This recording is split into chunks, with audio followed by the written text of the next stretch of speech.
உலகத்தார் எப்படி நினைக்கிறாங்க, உலகத்துல உள்ளவன் எப்படி ஆசைப்படுறான், எப்படி ஜாலியா இருக்கிறான், எப்படி ஊர் சுத்துறான், எப்படி தன்னுடைய காசு பணத்துங்களை எல்லாம் வீண்வரையும் பண்றான், அது மாதிரி நாம் வாழ வேண்டும் என்ற அந்த போட்டியும் அந்த பொறாமையும் தான் மனிதனுடைய வாழ்வை தாழ்ந்த ஒரு நிலையை நோக்கி செல்வதற்கு காரணமாக அமைகிறது என்பதை நாம் விளங்கிக் கொள்ள வேண்டும். வாழ்க்கையில அல்லாஹ் என்ன தந்திருக்கிறானோ அதை கொண்டு வாழ்வதற்கு நீ முயற்சி செய்ய என்று இஸ்லாம் நமக்கு அழகிய வழிகாட்டுதலை தந்திருக்கக்கூடிய நிலையை பார்க்கிறோம். இன்னொரு விஷயம் என்ன அப்படின்னு தெரியுமா, தற்கொலைக்கு ஒப்பிட்டு பார்க்கிற தன்மைகள் என்பது இருக்கிறது. அவனை போல நான் இல்ல, அவளை போல நான் இல்ல, அவன் உடம்பை போல, அவன் அழகை போல, அவனுடைய பொருளாதாரத்தை போல, அவருடைய கல்வியை போல, அவருடைய குடும்பத்தாரை போல, அவருடைய பதவியை போல, இப்படி பல விஷயங்கள்ல ஒப்பிட்டு பார்க்கக்கூடிய தன்மை என்பது மனித சமுதாயத்தில் இருக்கிறது. அது இல்லாம மனிதனை இல்லை என்று சொல்லக்கூடிய அளவுக்கு ஒப்பிட்டு பார்த்துக்கிட்டே இருக்கிறான். கீழ்நிலையில உள்ளவந்தாலும் சரி, மேல்நிலையில உள்ளவந்தாலும் சரி, உலகத்துல எல்லா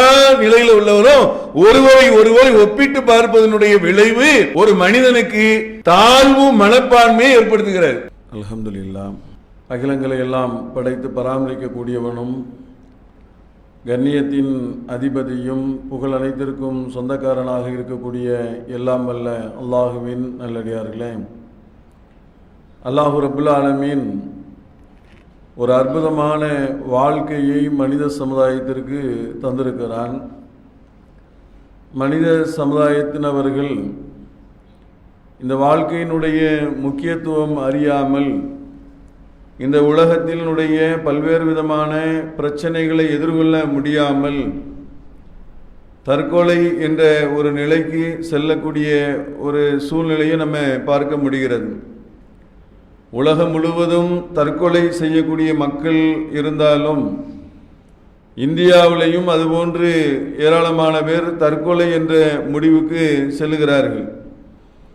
தற்கொலை குறித்து இஸ்லாம் மார்க்கம் நமக்கு என்ன சொல்லுகிறது, இஸ்லாத்தினுடைய கட்டளைகள் என்ன அப்படிங்கிற விஷயத்தை நம்ம தெரிந்து கொண்டோம் என்று சொன்னால் அதை பிற மக்களுக்கு எடுத்து சொல்லக்கூடியவர்களாகவும் இஸ்லாம் மார்க்கம் நமக்கு கற்றுத்தந்திருக்கக்கூடிய அற்புதமான வழிமுறைகளை பின்பற்றக்கூடியவர்களாகவும் நாம் இருப்போம் என்பதற்காகத்தான் தற்கொலைக்கு இஸ்லாம் கூறக்கூடிய தீர்வு என்ன அப்படிங்கிற விஷயத்தை இந்த ஜும்மாவில் நம்ம பார்க்க இருக்கிறோம். அல்லாஹ் ரப்பல் ஆலமீன் தந்திருக்கக்கூடிய அற்புதமான வாழ்க்கையினுடைய நிலையை தன்னை தானே அழித்து கொள்ளக்கூடியதை தற்கொலை என்கிறார்கள். தன்னுடைய உயிரை தானே மாய்த்து கொண்டார், ஃபெயிலாகிவிட்டார், அதனால தற்கொலை செய்து கொண்டார். இவங்களுடைய குடும்பத்தில் பிரச்சனை ஏற்பட்டு விட்டது, அதனால் மனச்சங்கடத்தினால் தற்கொலை செய்து கொண்டார். ஏராளமான முறையில் கடனாகிவிட்டது, அதனால் தற்கொலை செய்து கொண்டார் அப்படின்னு ஒவ்வொரு நாளும் பத்திரிகையிலே செய்திகள் வருவதை நம்ம பார்த்து வருகிறோம். தற்கொலைக்கு ஏதாவது ஒரு காரணத்தை சொல்றாங்க. குடும்ப பிரச்சனை அல்லது வாழ்க்கையில் ஏதாவது ஒரு விஷயங்கள்ல ஏற்படக்கூடிய பிரச்சனைகள் அல்லது பள்ளிக்கூடம், காலேஜ் இது மாதிரியான இடங்கள்ல மார்க்கு குறைவாக வாங்கினால் அதுல மன அழுத்தத்தினால் தற்கொலை செய்யக்கூடிய நிலையெல்லாம் பார்க்கிறோம். அதாவது எக்ஸாமுடைய ரிசல்ட் வருவதற்கு முன்னாலேயே அந்த பயத்தில் பிள்ளைகள் தற்கொலை செய்து கொண்டார்கள் என்கிற செய்தியெல்லாம் பார்க்க முடிந்தது. ஆனால் இஸ்லாமிய மார்க்கத்தை பொறுத்தமட்டிலே இந்த உலகத்தினுடைய எல்லா விஷயங்களுக்கும் தீர்வை சொல்லக்கூடிய மார்க்கம் தான் இஸ்லாமிய மார்க்கம். உலகத்தினுடைய என்னென்ன பிரச்சனைகள் எல்லாம் ஏற்படுமோ அது எல்லாத்தையும் உள்வாங்கி தான் இஸ்லாம் மார்க்கம் நமக்கு வழிகாட்டுதலை ஏற்படுத்தியிருக்கிறது, அற்புதமான வழிகாட்டுதலை தந்திருக்கிறது. அல்லாஹ் ரப்பல் ஆலமீன் இந்த உலகம் என்பது ஒரு சோதனைக்கான களம் என்று சொல்லுகிறான். இந்த உலகம் என்பதே மனித சமுதாயம் படைக்கப்பட்டிருக்கிறதுனா சோதனை இல்லாமல் சொர்க்கம் இல்லை. சோதனைக்கு தான் எல்லாம் படைச்சிருக்கிறேன். வல நபுலு வண்ணக்கும், உங்களை நாம் சோதித்து பார்ப்போம் என்று அல்லாஹ் ரப்பல் ஆலமீன் சொல்லுகிறான். அப்போ மனித சமுதாயத்தை நம்ம சோதிக்க தான் செய்வோம், சோதிக்கிறதுக்கு தான் நம்ம படைச்சிருக்கிறோங்கிறான். அப்போ ஃபர்ஸ்ட் இஸ்லாம் நமக்கு சொல்லக்கூடிய விஷயம் என்ன அப்படின்னு சொன்னால், மனிதன் என்று ஒருத்தன் பிறந்துட்டான் அப்படின்னு சொன்னால் அவன் சோதனையை எதிர்கொள்ள வேண்டும். சோதனையை எதிர்கொள்ளாத மனிதனே கிடையாது. இல்லை எனக்கெல்லாம் சோதனையே கிடையாது, எனக்கு பிரச்சனை கிடையாது, என் குடும்பத்தில் பிரச்சனையே கிடையாது, என்னுடைய தொழிலில் பிரச்சனை இல்லை, என்னுடைய நிறுவனங்களில் பிரச்சனை இல்லை, என்னுடைய வேலைகளில் எந்த ஒரு இது இல்லை அப்படின்னு சொல்லக்கூடிய நிலையில் ஒருவரும் இருக்க முடியாது. ஏதாவது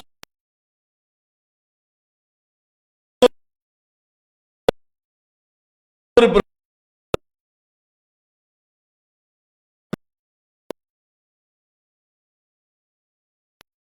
பிரச்சனை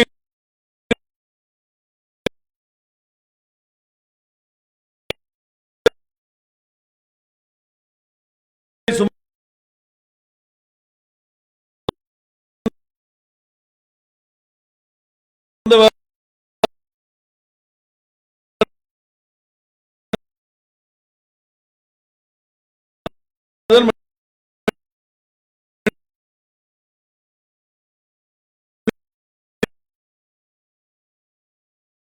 மனிதனை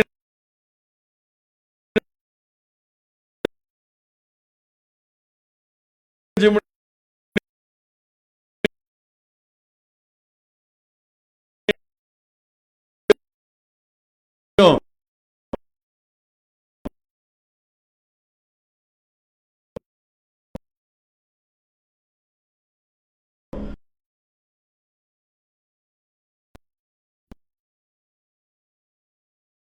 வாழ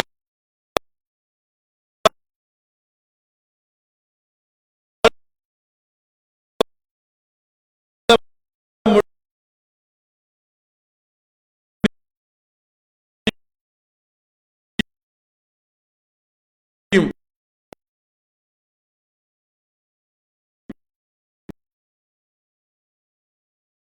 அல்லாஹ்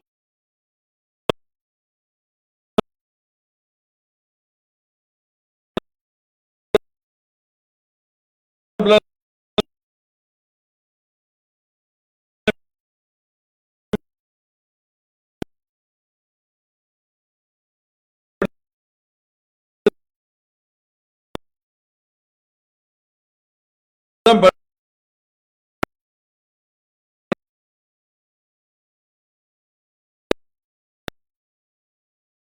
படைச்சிருக்கான்.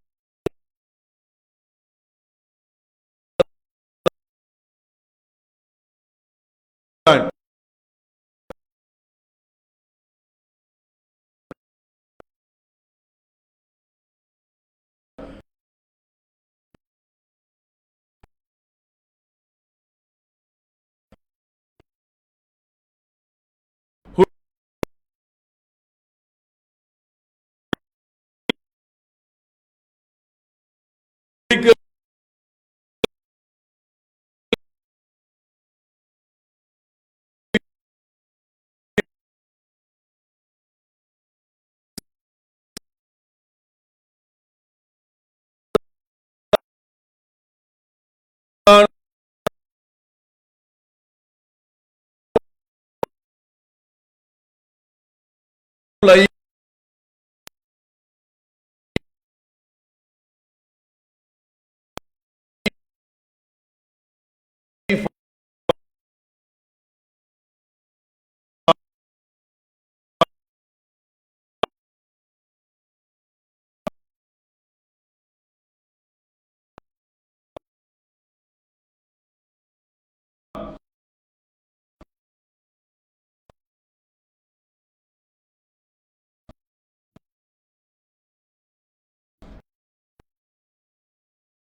மனிதனை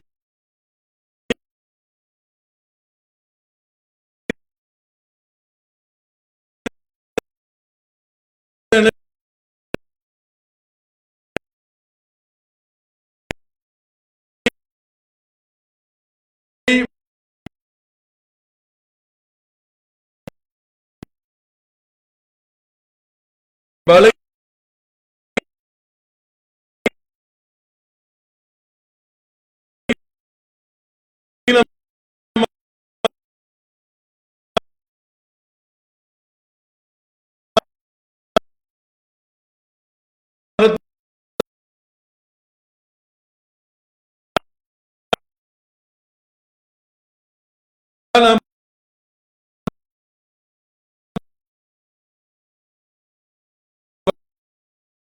படைக்கிறோம்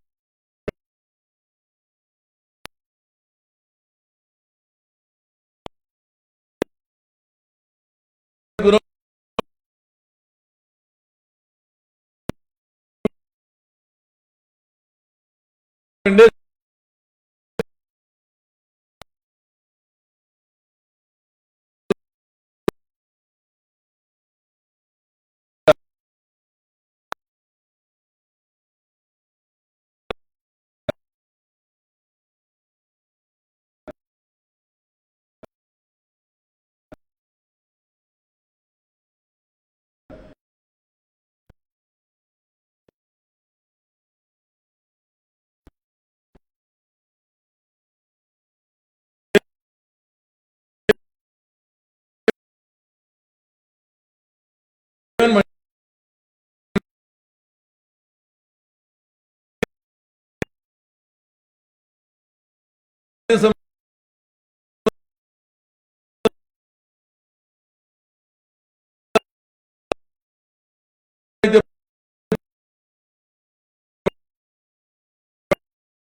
அந்த பலகீன அடைத்து சொல்லுகிறான் இருக்கிறது இருக்கும் என்பதை வாழ்க்கையின் விஷயத்திலே ஏராள முறையை தங்கு ஏற்படும் அந்த தற்கொலை முக்கியமாக சொன்னால் போகிறது ஒரு விஷயம் இடங்கள்ல பெற்றோர் அவன் படிக்க தெரியுமா இப்படியா மக்கள் ஒப்பிட்டு பள்ளி அவனுக்கு பள்ளியாக குடும்பத்தினுடைய என்றெல்லாம் தெரியும் அந்த பிள்ளைகளை எண்ணங்கமாக விதைச்சு எதிர்பார்ப்புகளுடைய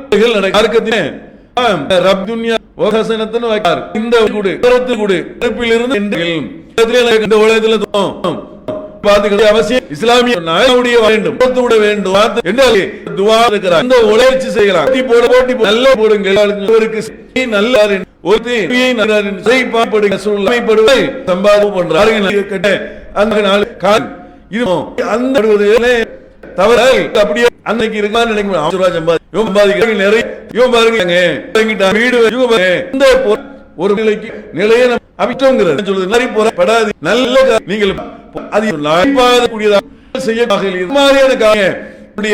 நமக்கு உலகத்தார் எப்படி நினைக்கிறாங்க உலகத்துல உள்ளவங்க எப்படி ஆசைப்படுறாங்க சுத்துறாங்க காசு எப்படி பொருளாதாரங்கள்ல அந்த மணி கீழ்ந்தவர்களுக்கு கொள்ள வேண்டும் இந்த விஷயங்களை இஸ்லாம் நமக்கு என்ன வாழ்வதற்கு நீ செய்து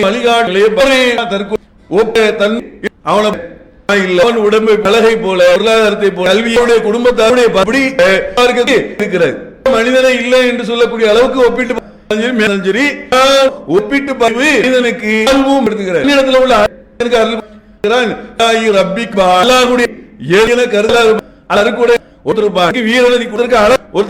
ஒருவருக்கு உறவை இருக்கிறாங்களா உலகத்துல சமக்கும் கொடுக்க எல்லா விஷயமும் இந்தியாவில் இங்க அது கிடைக்கிறது அல்ல இணைச்சு கிடைக்கிறது கிடைக்கும் அல்ல ஒவ்வொரு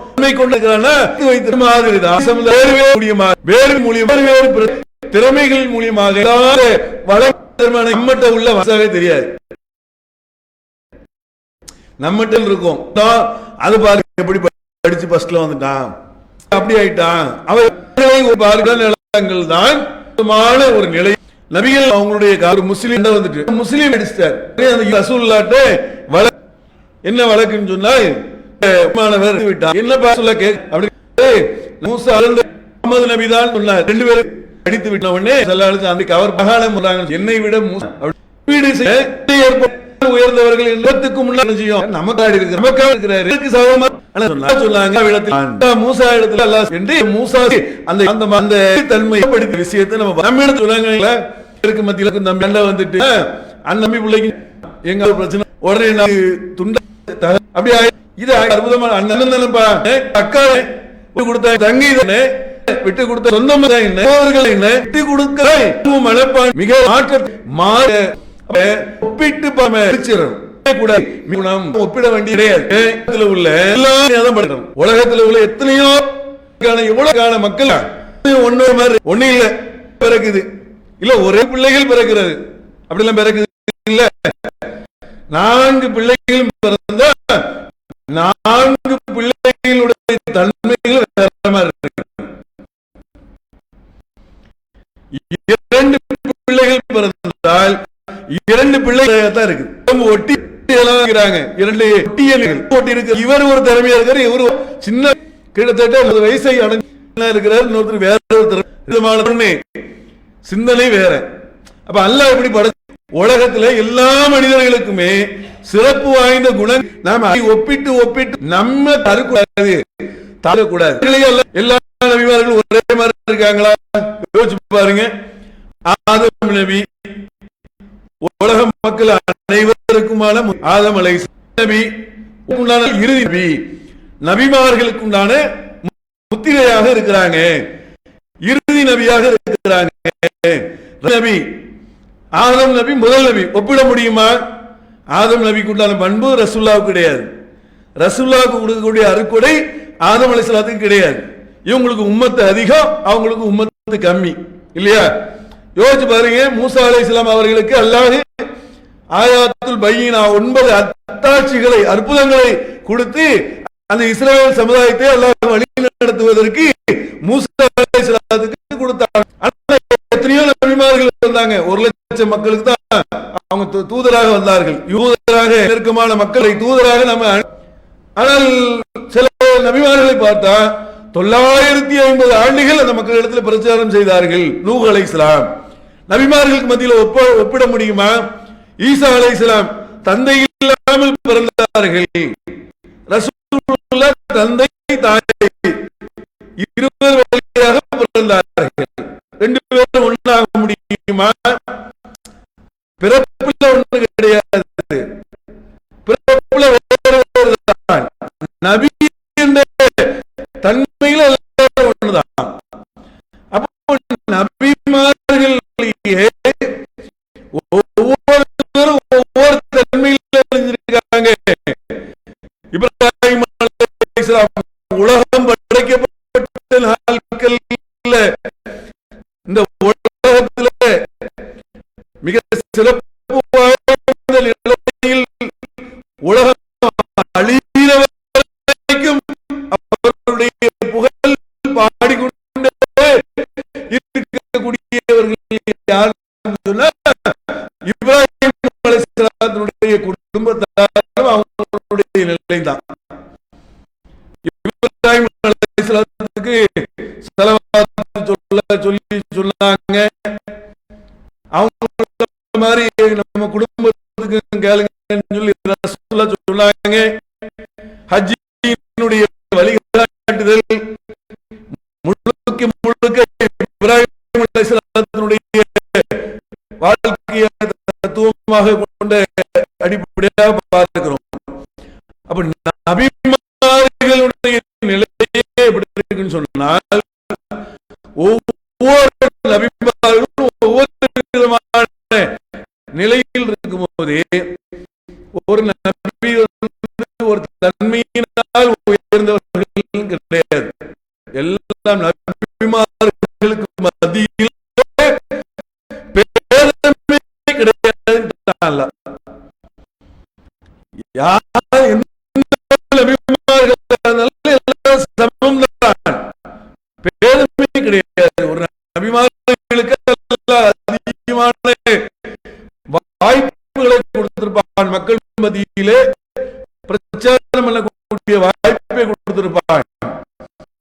ஒரு கம்மியான ஒரு சமுதாயத்தினுடைய தலைவர்களாக இருந்திருப்பாங்க.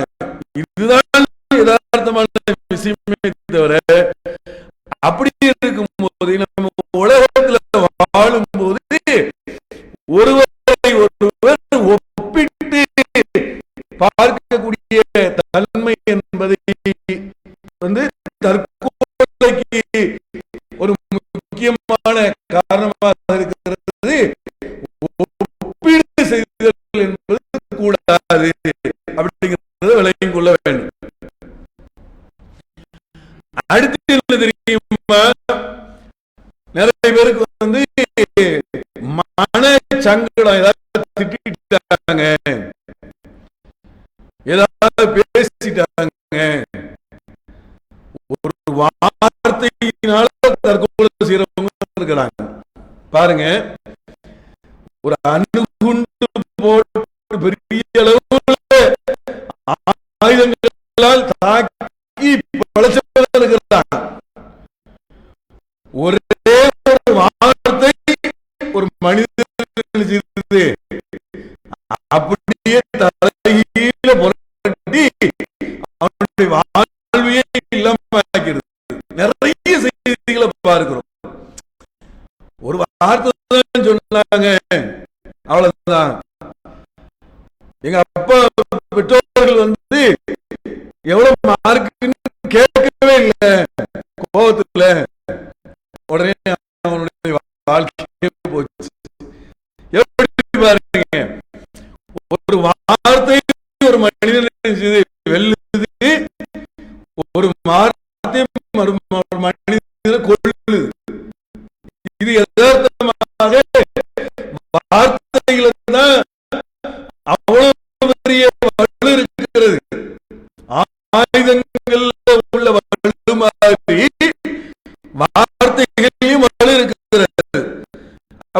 வார்த்தைகள் குறித்தும் இஸ்லாம் நமக்கு செஞ்சிருக்கிறது, கற்று தந்திருக்கிறது.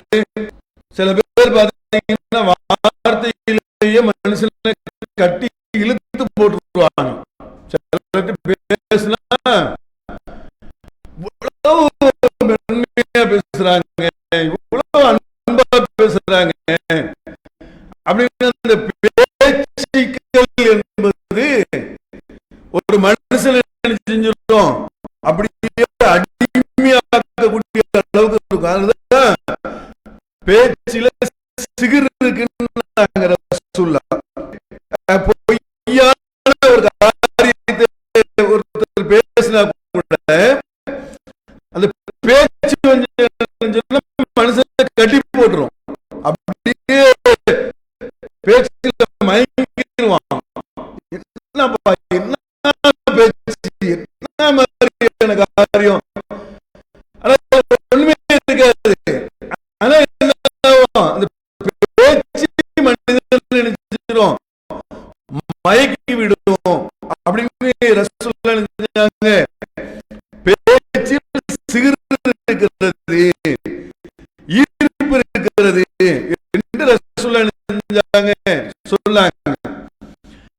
அதே மாதிரி ரசூலுல்லாஹ் சொன்னாங்க, ஒரு பேச்சில நல்லதை பேசுங்கள், வாய் மூடி மௌனமாக இருந்து விடுங்கள்.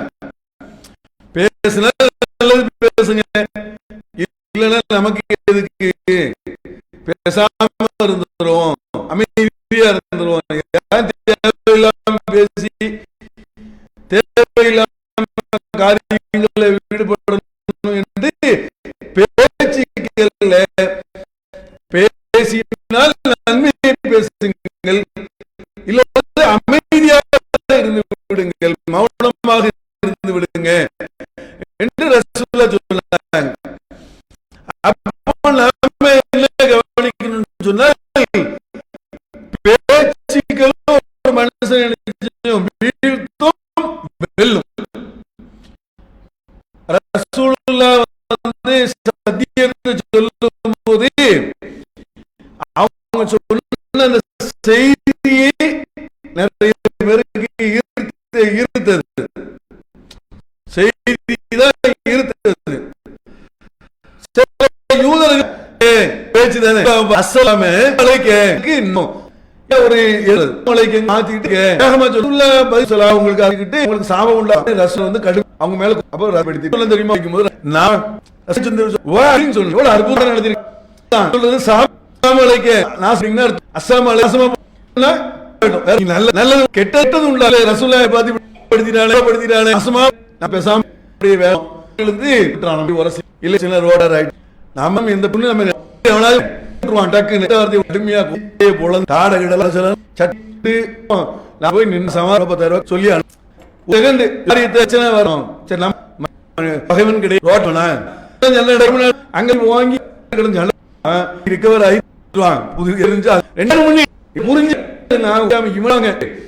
கிராஸ் பண்ணி பைபாஸ் பண்ணும்போது போய் வந்து இடிச்சுட்டாங்க வாங்கிட்டு கடை